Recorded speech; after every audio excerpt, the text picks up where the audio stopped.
भारत का आर्थिक समीक्षा राजस्थान की आर्थिक समीक्षा, भारत एवं विश्व का करंट अफेयर्स और राजस्थान का करंट अफेयर्स अवेलेबल होने वाला है।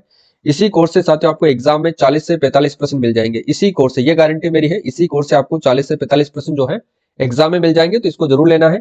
इसमें केवल 48 घंटे तक ये ऑफर है। तब तक 48 घंटे के अंदर अंदर जो है आप इसको 111 रुपए में ले सकते हो, वरना 48 घंटे के बाद आप इस कोर्स को जो है 199 रुपए में ले पाओगे। ठीक है, तो 140 से 45 प्रश्नों की गारंटी साथियों मैं लेता हूं, जो आपको एग्जाम के अंदर जो है देखने को मिलेंगे।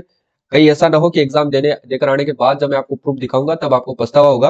111 रुपए में साथियों मिलता ही क्या है, जिसमें आपको 3 सब्जेक्टों के कोर्स आपको मिल रहे हैं। भारत और विश्व का current affairs, Rajasthan current affairs, Rajasthan आर्थिक समीक्षा। इसकी पीडीएफ आपको इसके अंदर मिलने वाली है, इसके टेस्ट आपको इसके अंदर मिलने वाले हैं, और इसकी मैराथन क्लास आपको जो है इसके अंदर मिलने वाली है। जो अभी वाली जो यूट्यूब पर है ये आपको ऐप के अंदर अवेलेबल हो जाएगी, और मंथली वीडियोस भी जो है आपको ऐप पर अवेलेबल होने वाली है। ठीक है, थोड़ा परिचय लंबा था क्योंकि क्लास मैराथन है, अपन नॉन स्टॉप साथ इस क्लास को देखने वाले हैं, इस वजह से मैंने सारी चीजें आपको समझाई है। ये कोर्स आप ले लेना, ये गारंटी है मेरी। बस आपको लेना है, 111 रुपए खर्च करना है, बाकी 40 से 45% दिलवाने की गारंटी मेरी है। ठीक है, ये ध्यान रख लेना साथियों। प्रूफ आपको जो है एग्जाम देकर आने के बाद में बताऊंगा।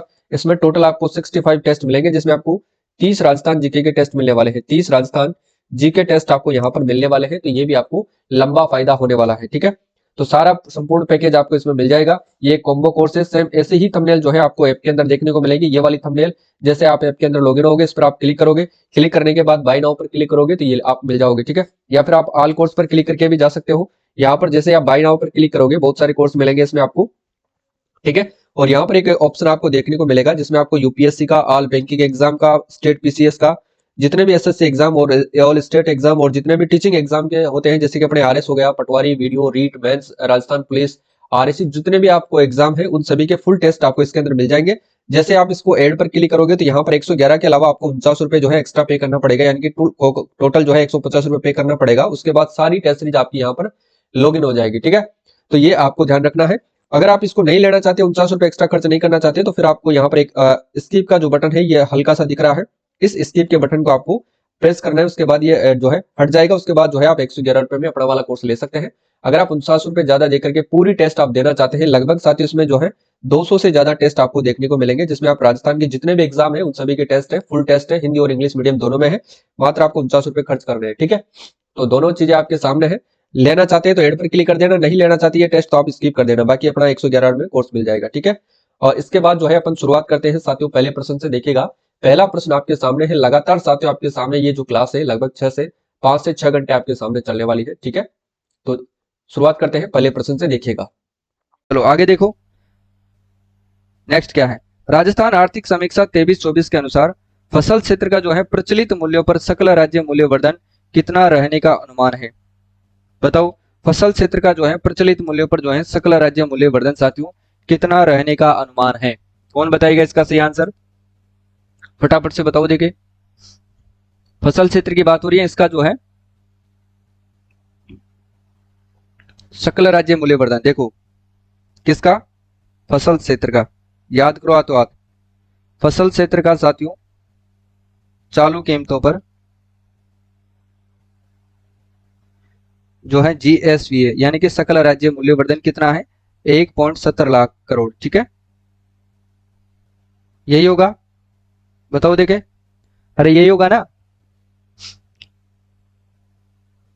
बिल्कुल हाँ। तो कितना हो जाएगा, फसल क्षेत्र का साथियों चालू कीमतों पर जीएसवी कितना होगा, 1.70 लाख करोड़ होगा, और इसका सही आंसर हो जाएगा option number C is the correct answer हो जाएगा। याद रख लेना आप लोग, ठीक है ना, इंपॉर्टेंट है, ध्यान रखिएगा। अगला क्वेश्चन, इसकी व्याख्या देखो। 23-24 में साथियों फसल क्षेत्र का प्रचलित मूल्य पर सकल राज्य मूल्यवर्धन यानी कि जीएसवीए की बात करूं तो वो कितना है, 1.70 लाख करोड़ अनुमानित है, याद रख लेना फसल क्षेत्र का। ठीक है, देखो राजस्थान आर्थिक समीक्षा 23-24 के अनुसार वर्ष 2023-24 में प्रचलित मूल्यों पर साथियों पशुधन क्षेत्र का सकल राज्य मूल्यवर्धन कितना है। अब पहले बात करी थी अपन ने फसल क्षेत्र का, तो फसल क्षेत्र का कितना था प्रचलित मूल्यों पर, फसल क्षेत्र का जीएसवी कितना था बताओ देखिए फटाफट से, तो वो था 1.70 लाख करोड़ था, ये ध्यान रख लेना। ठीक है, अब बात होती है किसकी, पशुधन की, पशुधन क्षेत्र की बात हो रही है, तो इसका जो जीएसवी कितना है वही साथियों प्रचलित मूल्यों पर है, दोनों का ध्यान रख लेना है। ठीक है, अरे 51 रुपए प्रति माह नहीं है भाई, पूरा टेस्ट 51 रुपए में ही है, ठीक है। 1 साल तक 51 रुपए में, यू समझ।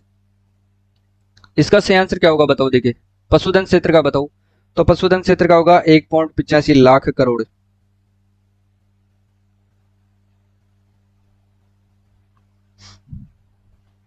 तो ध्यान रख लेना 1.70 लाख करोड़ है, तो यहाँ पर पशुधन क्षेत्र का हो जाएगा 1.85 लाख करोड़, ठीक है। फसल क्षेत्र का कितना है 1.70 लाख, जबकि पशुधन क्षेत्र का कितना है 1.85 लाख, ठीक है। दोनों का जिस है दोनों का प्रचलित मूल्य पर है, याद रख लेना, ठीक है। इसका सही आंसर हो जाएगा सी वाला। क्लियर है। अगला क्वेश्चन देखो, ये देखो प्रचलित मूल्यों पर साथियों पशुधन क्षेत्र का सकल राज्य मूल्य वर्धन यानी कि जीएसवी की मैं बात करूं 1.85 लाख करोड़ अनुमानित है, ठीक है।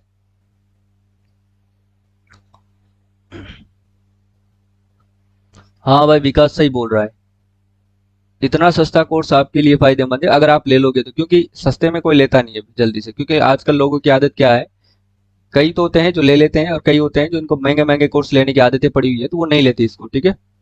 ये आप ही के लिए बनाए, अगर आप लेना चाहते हो तो एग्जाम में जरूर आपको इसका फायदा मिलेगा, ठीक है। ज्यादा महंगा बेच के कुछ नहीं करना है भाई हमें।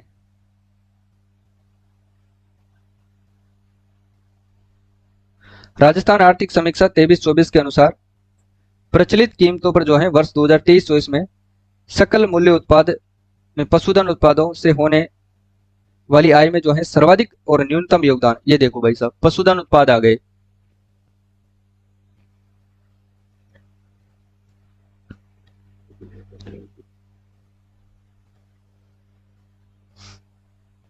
बताओ देखिए कौन बताएगा। राजस्थान आर्थिक समीक्षा 23-24 के अनुसार प्रचलित कीमतों पर वर्ष 2023-24 में सकल मूल्य उत्पाद जीबीओ में पशुधन उत्पादों से होने वाली आय में जो है सर्वाधिक और न्यूनतम योगदान किसका है। पशुधन उत्पादों से जो भी आय होती है उनमें जो है सर्वाधिक और न्यूनतम जो योगदान है वो किसका है, ये आपको कमेंट करके बताना है, ठीक है।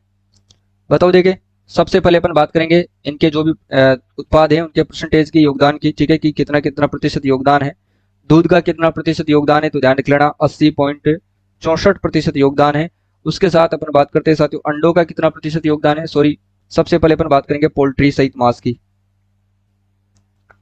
पोल्ट्री सहित मांस की इसका कितना योगदान है।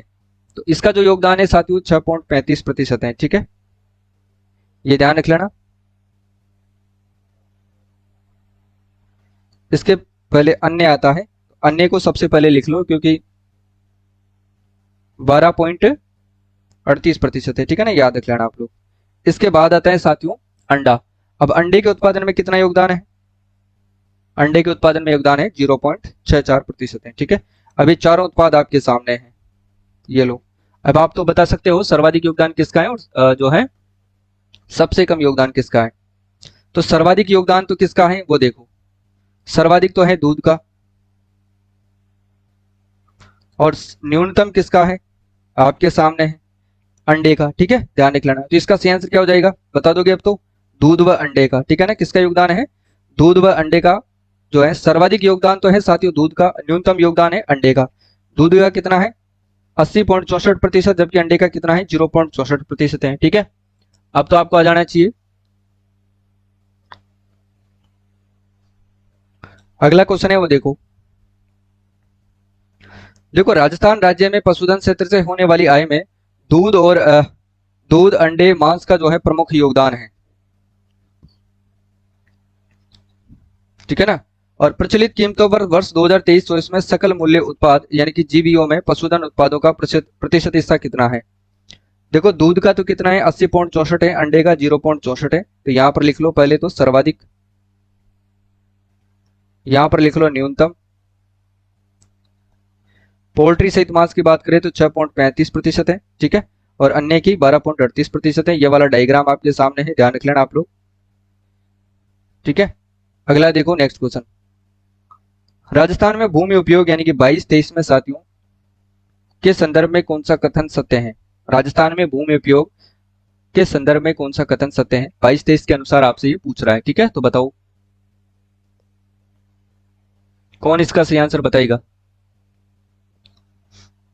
देखो चालू पड़त भूमि क्षेत्र का योगदान तो है 4.38%, ये तो बिल्कुल सही है। वानिकी क्षेत्र का 8.09%, ये भी सही है।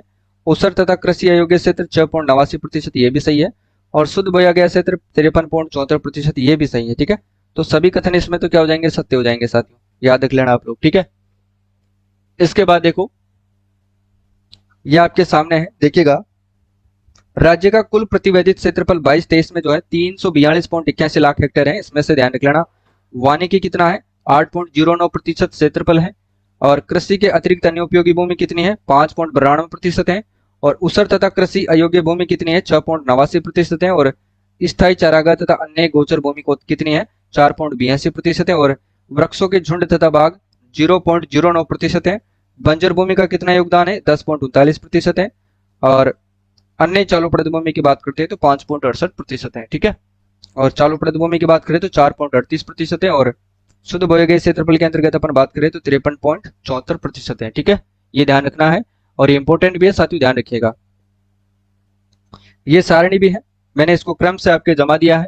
ठीक है, इसकी पीडीएफ आपको अपने वाले कोर्स में मिल जाएगी, राजस्थान आर्थिक समीक्षा वाले कोर्स में मिल जाएगी। यूट्यूब क्लासेस वाला वहां पर फोल्डर मिलेगा, उसमें आप क्लिक करना, वहां पर ये सारी पीडीएफ सिस्टमेटिक ढंग से आपको मिल जाएगी। ठीक है, और फिर पीडीएफ निकालने के लिए भी आपको अलग से पीडीएफ में जो है अवेलेबल करवा दूंगा।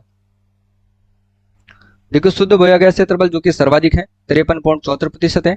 ठीक है, और वृक्षों के झुंड तथा बाग जो कि न्यूनतम है 0.09% है। ठीक है, इसका आप अच्छे से एक बार स्क्रीनशॉट ले लेना। ठीक है, ये आपके सामने डायग्राम भी है, आप चाहो तो जो है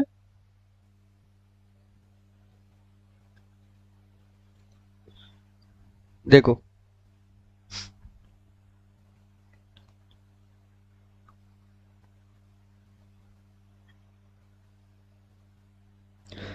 देखो, राज्य में कृषि गणना 15-16 के अनुसार कुल प्रचलित भूमि जोतों की संख्या कितनी है, बताओ।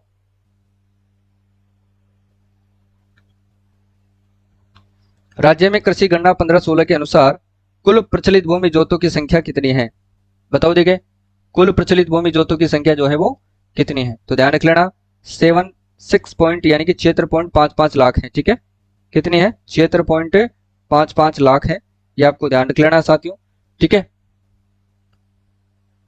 देखो, राज्य में कृषि गणना 15-16 के अनुसार कुल प्रचलित भूमि जोतों की संख्या 76.55 लाख है, जबकि 2010-11 में यह संख्या 68.88 लाख थी, अर्थात भूमि जोतों की संख्या में 11.14% की वृद्धि हुई है। और जबकि कुल जोतों का जो है सीमांत 40.12% है। लघु की बात करते हैं तो 21.90% है। और अर्ध मध्यम जो है जोतों की संख्या की बात करते हैं तो वो 18.50% है। और वही मध्यम जोतों की बात करें तो 14.79% है। एवं बड़े आकार और वर्गीकृत जोत की बात करते हैं तो 4.69% है। ठीक है ना, 4.69% है। ठीक है, तो इसको ध्यान में रखना है, ये आपको डेटा याद रखना ही रखना है। ठीक है, वैसे तो एग्जाम में बहुत कम ये डेटा पूछे जाते हैं, पर फिर भी आप लोग ध्यान रख लेना। वैसे इंपॉर्टेंट तो यही है कि कुल प्रचलित भूमि जोतों की संख्या 76.55 लाख है। या फिर आपसे पूछ सकता है कि 2010-11 की तुलना में कितने प्रतिशत की वृद्धि हुई है 15-16 में, तो ध्यान रख लेना 11.14% की।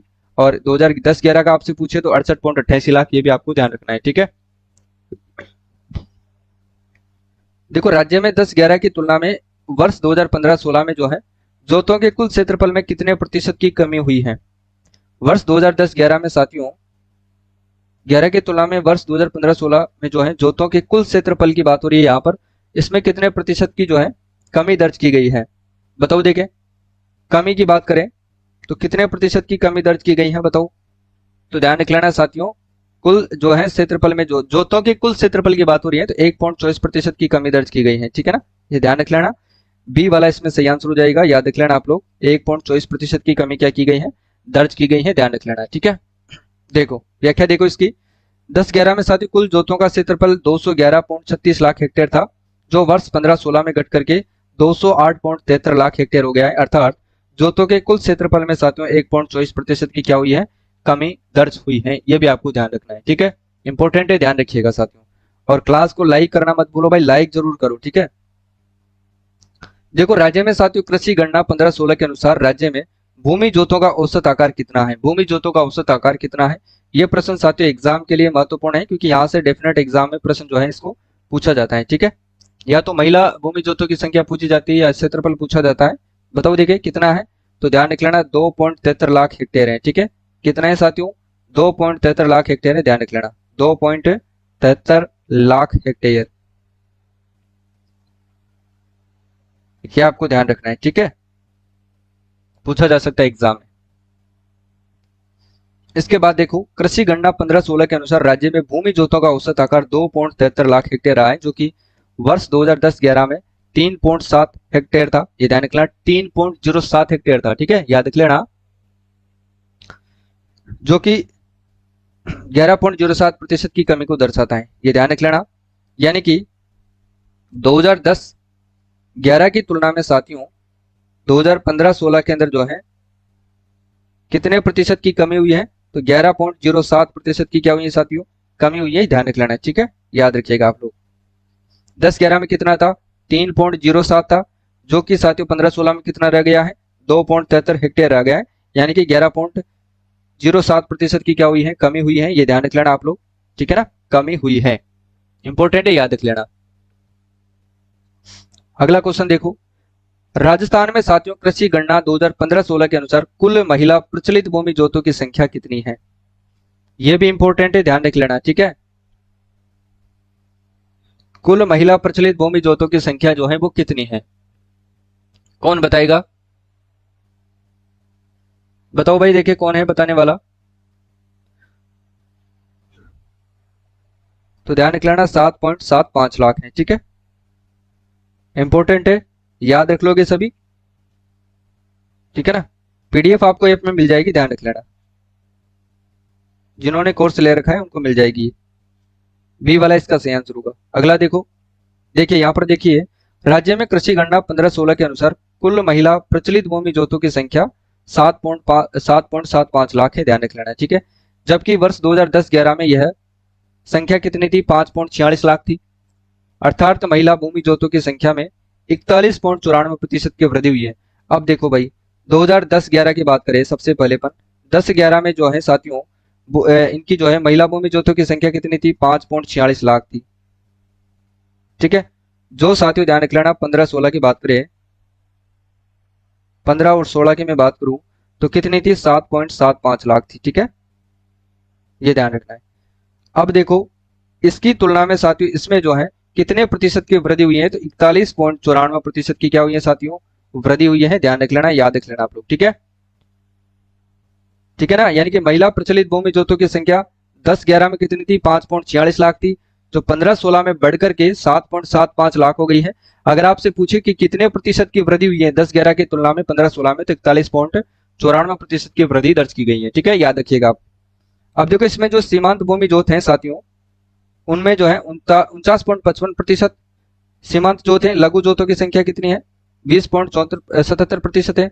अर्ध मध्यम जोतों की संख्या 14.97% है और मध्यम जोतों की 11.74% है। जबकि बड़े आंक और अवर्गीकृत जो है महिला जोत कितने हैं, 2.97% है, ठीक है, याद रखना है आपको। यानी कि 2010-11 की तुलना में 15-16 में सभी आकार के जो है वर्गों की जोतों में क्या हुई है, वृद्धि हुई है, ये आपको ध्यान रखना है, ठीक है। इसका बताओ, देखिए आंसर कौन बताएगा। देखो राज्य में वर्ष 2010-11 की तुलना में 15-16 में जो है महिला भूमि जोतों के कुल क्षेत्रफल में कितने प्रतिशत की वृद्धि दर्ज की गई है, लगा लो साथियों स्टार, एग्जाम की दृष्टि से महत्वपूर्ण है, ध्यान रख लेना आप लोग, ठीक है। बताओ किसकी बात कर रहे हैं अपन, महिला भूमि जोतों के कुल क्षेत्रफल में कितने प्रतिशत की जो है वृद्धि दर्ज की गई है, बताओ देखिए कौन बताएगा। महिला भूमि जोतों के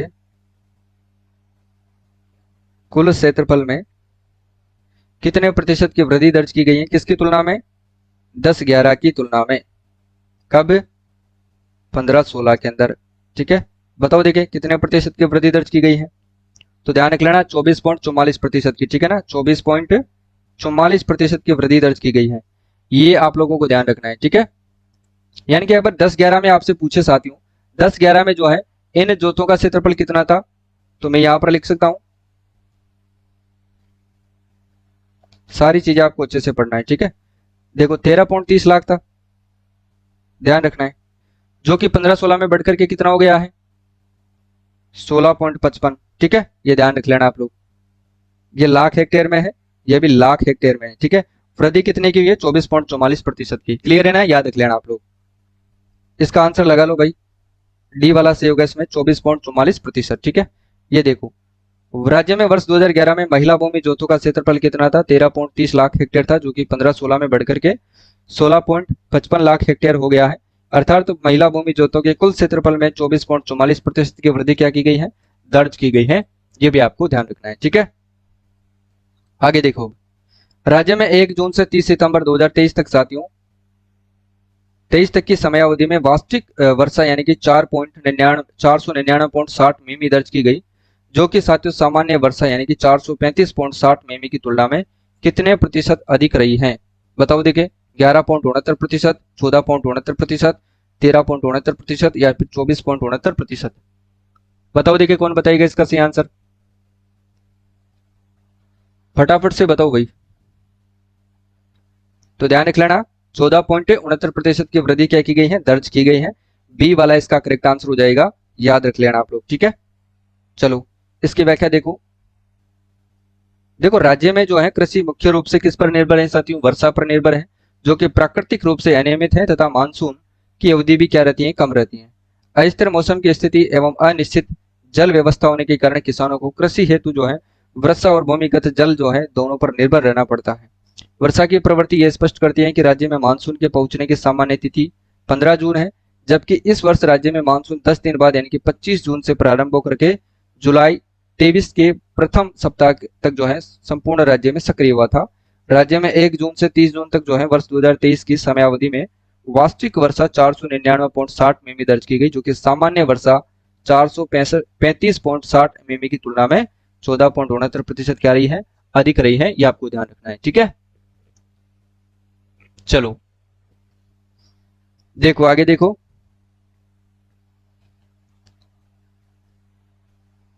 राजस्थान आर्थिक समीक्षा 23-24 के अनुसार अग्रिम अनुमानों के अनुसार वर्ष 2023-24 में खाद्यान्न का कुल उत्पादन कितना होने का अनुमान है?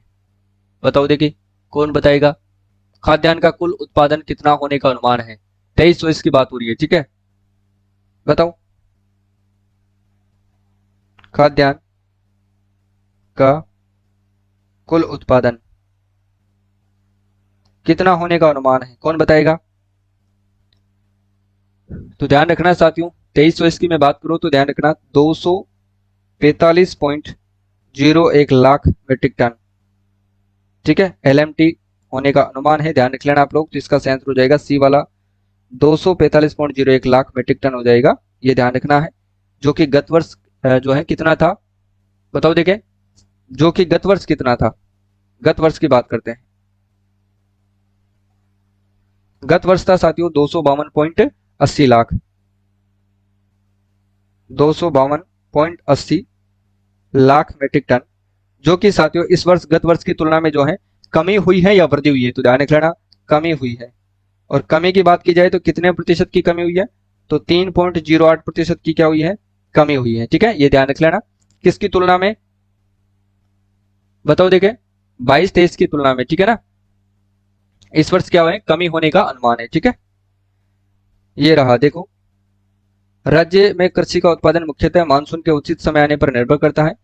खरीफ फसलों का उत्पादन एवं उत्पादकता न केवल वर्षा की मात्रा पर निर्भर करती है, अपितु पर्याप्त समयावधि में वर्षा के उचित एवं समान वितरण और उसकी सघनता पर भी निर्भर करता है। तो ये ध्यान रखना है आपको। ठीक है, और वर्ष 2023-24 में अग्रिम अनुमानों के अनुसार खाद्यान्न का कुल उत्पादन साथियों 245.01 लाख मीट्रिक टन होने की संभावना है, जो कि गत वर्ष के 252.80 लाख मीट्रिक टन की तुलना में 3.08% क्या है? कम होने का अनुमान है। ठीक है, याद रखिएगा। अगला क्वेश्चन है वो देखो भाई,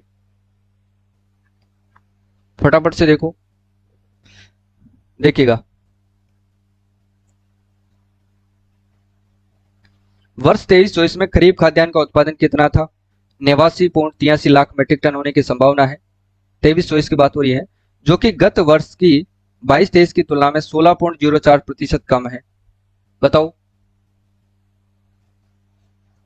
या फिर कथन 2 है, वर्ष 23-24 में रबी खाद्यान्न का उत्पादन 155.18 लाख मीट्रिक टन होना अनुमानित है, जो गत वर्ष के 22-23 की तुलना में 7.37% की जो है वृद्धि दर्शाता है।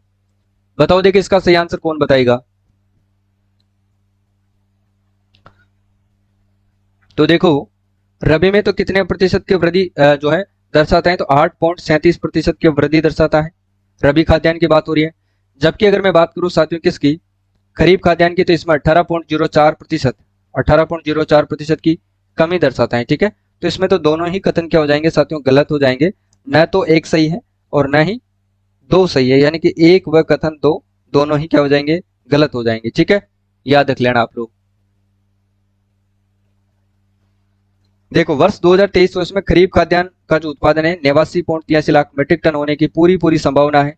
ये ध्यान रख लेना, खरीफ खाद्यान्न 89.83 लाख, जो कि गत वर्ष के 109.60 लाख मीट्रिक टन की तुलना में 18.04% क्या है, कम है। ठीक है, टेस्ट में आपको ये सारी व्याख्या मिलेगी प्रश्न के एंड में। ठीक है, वर्ष 23-24 में जो है रबी खाद्यान्न का उत्पादन 155.18 लाख मीट्रिक टन होना अनुमानित है, जो कि गत वर्ष 22-23 में जो है 143.20 लाख मीट्रिक टन जो है की तुलना में 8.37% की वृद्धि को क्या करता है, ये दर्शाता है। ठीक है, याद रखिएगा आप लोग। अगला क्वेश्चन देखो, वर्ष 23-24 में साथियों खरीफ अनाज, पहले अपन बात कर रहे थे खरीफ खाद्यान्न की, अब बात करें खरीफ अनाज उत्पादन 76.43 लाख मीट्रिक टन होना अनुमानित है, जो कि गत वर्ष 22-23 की तुलना में 16.82% कमी को दर्शाता है। जबकि कथन दो क्या कहता है कि वर्ष 23-24 में रबी अनाज उत्पादन 132.18 लाख मीट्रिक टन होने की संभावना है, जो कि गत वर्ष 22-23 की तुलना में 6.17% की वृद्धि को दर्शाता है। बताओ देखिए दोनों कथन आपके क्या कहते हैं, बताओ भाई। तो ध्यान रख लेना साथ, इसमें तो दोनों ही सही होंगे, एक व दो दोनों क्या हो जाएंगे, सही हो जाएंगे। ठीक है ना, तो ऑप्शन नंबर 2 इसका करेक्ट आंसर हो जाएगा। ठीक है, याद रखिएगा। ये देखो भाई, खरीफ अनाज उत्पादन 76.43 लाख मीट्रिक टन होना अनुमानित है, जो कि गत वर्ष के खरीफ उत्पादन 91.88 लाख मीट्रिक टन की तुलना में 16.82% की कमी दर्शाते हैं। जबकि वही अपन बात करते हैं खरीफ अनाज उत्पादन की, तो 23-24 में जो कितना है 132.18 लाख LMT जो है होने की संभावना है, जो कि 22-23 के 124.50 लाख LMT की तुलना में 16.17% की क्या है, वृद्धि को दर्शाता है। क्लियर है दोस्तों, याद रखिएगा। अगला क्वेश्चन देखो, निम्नलिखित कथनों पर विचार करें और सही कूट का चयन करें। बताओ देखिए, निम्नलिखित कथनों पर विचार करें और सही कूट का आंसर करना है। कौन बताएगा इसका सही आंसर, फटाफट से बताओ। देखो भाई, वर्ष 23-24 में तिलहन का उत्पादन 101.24 लाख मीट्रिक टन होने का अनुमान है, या फिर वर्ष 2023-24 में गन्ने का उत्पादन 3.25 लाख मीट्रिक टन होने का संभावना है, या 23-24 में कपास का उत्पादन 26.21 लाख गांठे उत्पादित होने की संभावना है। बताओ देखिए इसका सही आंसर क्या होगा, कौन बताएगा इसका सही आंसर। देखो तिलहन की बात करते हैं तो कितना मीट्रिक टन होने की संभावना है, 101.24 लाख मीट्रिक टन, बिल्कुल यह तो सही हो जाएगा। गन्ने के उत्पादन की बात करते हैं अपन, तो गन्ने का उत्पादन जो है 3.25 लाख मीट्रिक टन है, जबकि ये 3.25 लाख ना होकर के 3.28 लाख मीट्रिक टन होगा, तो ये गलत हो जाएगा। ठीक है, कपास की बात करते हैं तो ध्यान रख लेना साथियों, कपास का उत्पादन 26.21 लाख गांठे उत्पादित होने की संभावना है, तो ये तो सही है। ठीक है, तो इसमें ध्यान रखना 1 और 3 कथन सही हो जाएंगे, केवल 1 व 3 सही है। ठीक है, तो सी वाला इसमें करेक्ट आंसर हो जाएगा, ध्यान रख लेना। ठीक है, पीडीएफ आपको पेड कोर्स में मिल जाएगी, उसमें यूट्यूब क्लासेस के नाम से फोल्डर मिलेगा, तो उसमें आप जो है इसको देख सकते हैं। देखो तिलहन का उत्पादन वर्ष 2023-24 में 101.24 लाख मीट्रिक टन होने का अनुमान है। खरीफ फसलों में मूंगफली, तिल, सोयाबीन व अरंडी आती है। खरीफ फसलों के अंतर्गत एक तो मूंगफली, तिल, सोयाबीन और अरंडी को शामिल किया गया है, जबकि रबी फसलों में राई व सरसों, तारा मीरा और अलसी को सम्मिलित किया गया है। ठीक है, देखो गन्ने उत्पादन में जो है वर्ष 23-24 में 3.28 लाख मीट्रिक टन होने की पूरी पूरी संभावना है, और 23-24 में ध्यान रखना कपास का उत्पादन 26.21 लाख गांठे उत्पादित होने की संभावना है, यह भी आपको ध्यान रखना है। ठीक है, देखो कथन एक क्या कहता है, अगला क्वेश्चन देखो, वर्ष 2023-24 में खरीफ दलहन का उत्पादन 23.00 लाख मीट्रिक टन होने की संभावना है, जबकि कथन दो कहता है कि वर्ष 2023-24 में रबी दलहन का उत्पादन 13.40 लाख मीट्रिक टन होने की संभावना है। बताओ देखिए इसका सही आंसर कौन बताएगा, बताओ भाई। तो ध्यान रख लेना साथियों, इसमें तो बस सीधा सीधा ये करना है कि जो रबी दलहन है यहाँ पर तो हो जाएगा 23.00 लाख मीट्रिक टन, और यहाँ पर हो जाएगा 13.40 लाख मीट्रिक टन होने की संभावना है, कि उल्ट पुल्ट कर देना है आपको। ठीक है ना, तो इसका सही आंसर हो जाएगा 1 व 2 दोनों ही कथन क्या हो जाएंगे, गलत हो जाएंगे, ये ध्यान रखना है। ठीक है, चलिए अगला क्वेश्चन है वो देखो। देखो भाई, खरीफ दलहन उत्पादन में 13.40 लाख मीट्रिक टन होने की संभावना है, जबकि रबी दलहन का उत्पादन में 23 लाख मीट्रिक टन होने की संभावना है। ठीक है, देखो अगला देखो, राजस्थान आर्थिक समीक्षा 23-24 के अनुसार वर्ष 21-22 में निम्न फसलों के उत्पादन में राजस्थान का देश में स्थान है। बताओ। देखो, बाजरा, सरसों, कुल तिलहन एवं गवार फसलों के उत्पादन में राजस्थान का प्रथम स्थान है, बिल्कुल सही बात है। पोषक अनाज एवं मूंगफली के उत्पादन में राजस्थान का देश में दूसरा स्थान है, ये भी सही बात है। चना, कुल दलहन, जवार और सोयाबीन के उत्पादन में राजस्थान तीसरे स्थान पर है, ये भी सही है। ठीक है, तो इसमें तो साथियों तीनों ही कथन सही हो जाएंगे, यानी कि ऑप्शन नंबर सी क्या हो जाएगा, एकदम करेक्ट आंसर हो जाएगा, ध्यान रखिएगा। ठीक है, ठीक है ना। इसके बाद देखो, विभिन्न कृषि फसलों में राजस्थान का स्थान। देखिएगा, वर्ष 21-22 में साथियों फसलों के उत्पादन में राजस्थान का देश में कौन सा स्थान है। देखो, बाजरा, सरसों, कुल तिलहन और गवार फसलों के उत्पादन में राजस्थान का प्रथम स्थान है, ध्यान रखना है आपको। पोषक अनाज, मूंगफली के उत्पादन में राजस्थान का दूसरा स्थान है। चना उत्पादन, कुल दलहन उत्पादन, जवार और सोयाबीन के उत्पादन में राजस्थान का देश में तीसरा स्थान है। अब यहां से साथियों, जब आपके टॉपिक में अगर कृषि वाला टॉपिक दे रखा है सिलेबस में, तो यहां से 100% एग्जाम में प्रश्न आपसे पूछा जा सकता है कि किस फसल में राजस्थान का देश में कौन सा स्थान है। इस टाइप से प्रश्न आपके एग्जाम में पूछा जा सकता है। ठीक है, या तो आपसे पूछ सकता है कि पोषक अनाज के उत्पादन में राजस्थान का देश में कौन सा स्थान है, तो ध्यान रखना है आपको दूसरा। या पूछा जा सकता है कि मूंगफली के उत्पादन में राजस्थान का देश में कौन सा स्थान है, तो भी दूसरा। या फिर आपसे पूछा जा सकता है कि चना उत्पादन में राजस्थान का देश में कौन सा स्थान है, तो ध्यान रखना तीसरा। या फिर पूछा जा सकता है कि कुल दलहन के उत्पादन में कौन सा स्थान है पूरे देश में, राजस्थान का, तो तीसरा है, ध्यान रखना है। और जवार उत्पादन में राजस्थान का देश में कौन सा स्थान है, तो तीसरा है। और सोयाबीन के उत्पादन में भी तीसरा स्थान है। ठीक है, वहीं बाजरा, सरसों, कुल तिलहन और गवार फसलों के उत्पादन में पूरे देश में राजस्थान का कौन सा स्थान है, तो ध्यान रखना साथियों तीसरा स्थान है, याद रखिएगा। ठीक है, ये डायग्राम आपके सामने है। और अब इसमें जो है परसेंटेज भी आपसे पूछ सकता है साथियों कि किस फसल का जो है कितना प्रतिशत जो है योगदान है राजस्थान के अंदर। ठीक है, राजस्थान का देश में कुल उत्पादन के क्षेत्र में। देखो, बाजरा की बात करते हैं तो 38.98% योगदान है। सरसों की बात करें तो ध्यान रखना 46.63% का योगदान है। कुल तिलहन की बात करते हैं तो 22.45% का योगदान है। और गवार की बात करें तो 87.69% का योगदान है। ठीक है, और पोषक अनाज की बात करें तो 13.89% योगदान है, जबकि स्थान कौन सा है, दूसरा है। मूंगफली उत्पादन की बात करते हैं तो 16.83% योगदान है, जबकि स्थान कौन सा है, तो दूसरा है। ठीक है, जैसे कि बात करते हैं चना उत्पादन में 9.28% योगदान है। और कुल दलहन की बात करते हैं तो 41.51% का योगदान है। ठीक है, और जवार के उत्पादन में 12.67% कुल उत्पादन में जो है 12.67% इसका योगदान है। और सोयाबीन तृतीय स्थान, आपसे पूछे स्थान तो तृतीय है, और योगदान पूछे कुल उत्पादन में तो 7.12% सोयाबीन का योगदान है। ठीक है, एक बार फिर देखो, बाजरा, सरसों, कुल तिलहन और गवार उत्पादन में प्रथम स्थान है। पोषक अनाज और मूंगफली उत्पादन में दूसरा स्थान है। चना, कुल दलहन, जवार और सोयाबीन के उत्पादन में तीसरा स्थान है। ठीक है, इतना आपको ध्यान रखना है, इंपॉर्टेंट है, याद रखिएगा। तो देखिएगा इसका सही